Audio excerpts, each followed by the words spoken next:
This is a really important drill to do to train your defense when you get mounted, and it's basically teaching you how to defend the cross collar choke.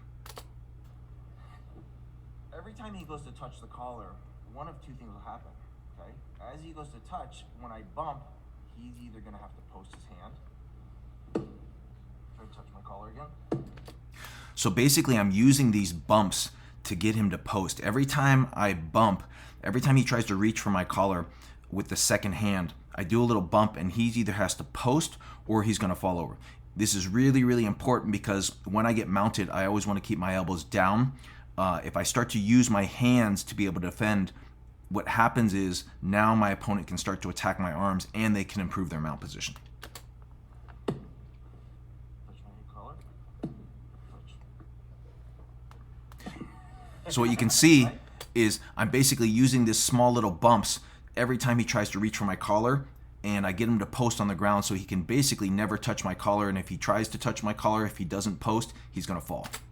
Every time he goes to touch my collar, I bump him to this side.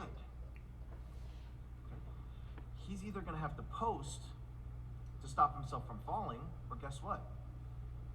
I'm out.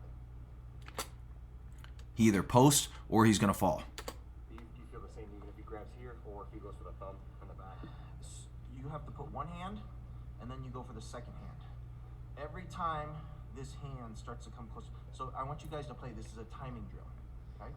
Your job is to touch the second collar.